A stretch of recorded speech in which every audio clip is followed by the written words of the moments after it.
Hello everybody and welcome back to Bring Your Own Popcorn, and welcome to day number 6 of the 12 Days of Christmas, where I watch and review a Christmas film that I have never seen before.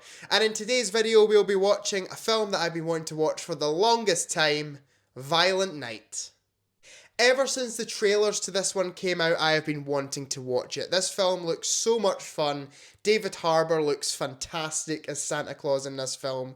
And yeah, it just looks like John Wick, but with Santa in the main role. And it looks like it'll be dumb fun. And I love a dumb fun movie. I have seen the trailer to this one, so I do know little plot points. I know that basically Santa is delivering presents and comes across this family hostage and basically tries to set them free and kill all the bad guys pretty much.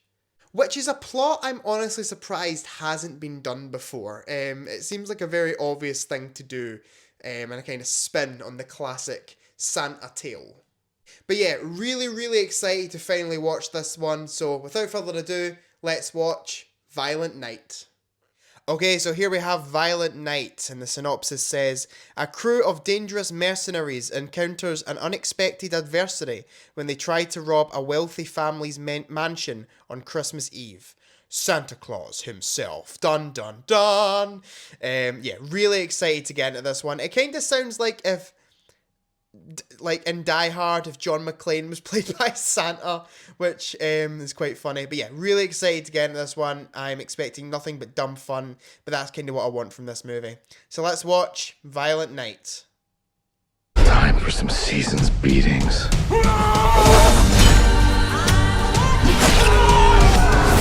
Who the hell are you? Boss, what if he really is the real? No such thing as Santa. These bad men, they're all on my naughty list. Naughty. That's naughty! And what do you do to the naughty ones? I give them a lump of coal. Where is it? I gotta watch. I believe in you, Santa.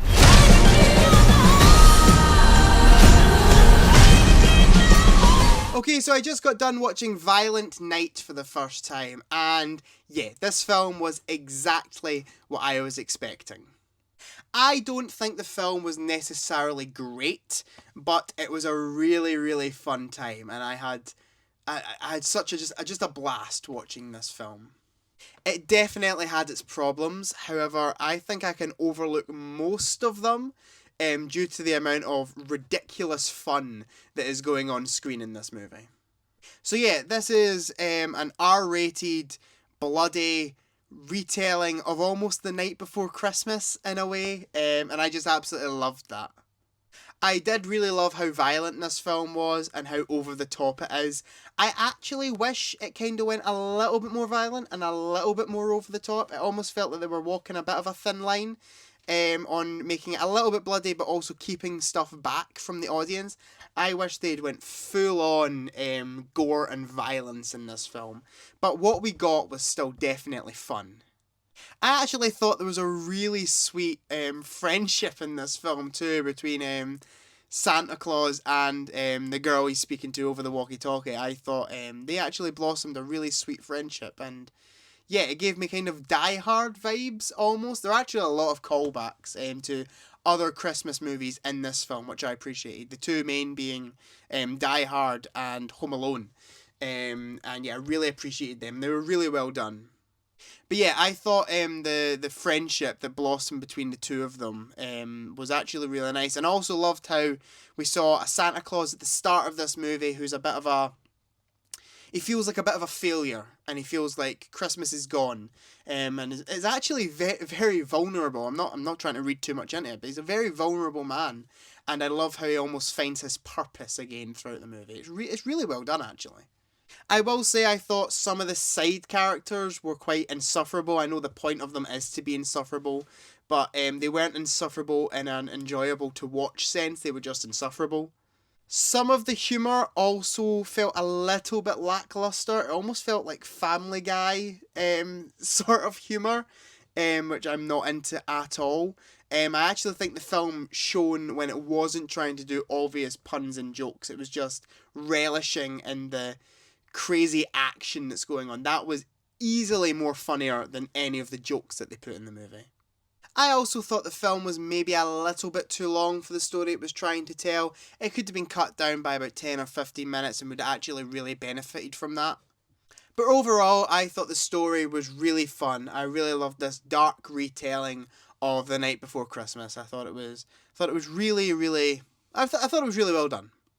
In terms of direction, I actually thought it was pretty decent for the most part. It was good.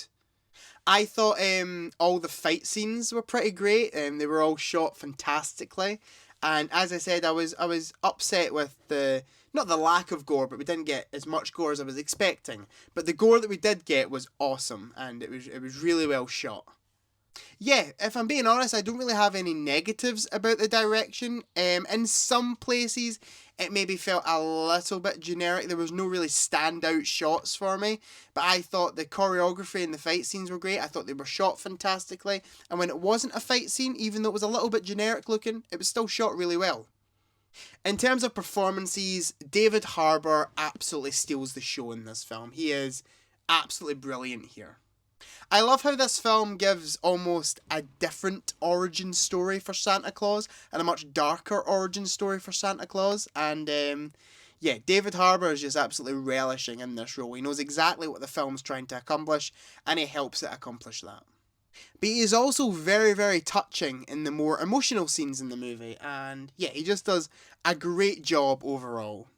And in terms of the rest of the supporting cast, they were all pretty good. There was no bad performances, but nobody gets close to the level that David Harbour gets in this movie. I think the only people that maybe have a chance were just the ridiculous band of villains in this movie, who all had different nicknames from different, Christmas mythology. But in terms of the family and stuff, I thought they gave pretty decent performances. They weren't amazing, but they weren't bad by any means. Overall, I thought that Violent Night was just a fun, dumb, low-budget action flick with a Christmas twist. The film knew exactly what it was, and it never tries to go above that. It never tries to make it something that it isn't. It always sticks in this nice little middle zone of, this is a dumb movie, we know this is a dumb movie, please just go along with it. And I did for the most part. I would like to give Violent Night a 7 out of 10, and it gets my recommendation. But that's just my opinion. Please let me know down in the comments what you thought of Violent Night. Did you love it? Did you hate it? Did you think it was just alright? I love to read your comments and I try and respond to every single one of them. Join me back here tomorrow on Bring Your Own Popcorn for day number 7 of the 12 Days of Christmas, where I will watch and review Deck the Halls. Thank you for watching. Please remember to like, comment, subscribe, share with your friends, turn on notifications, all that jazz, and I'll see you guys in the next one. Goodbye.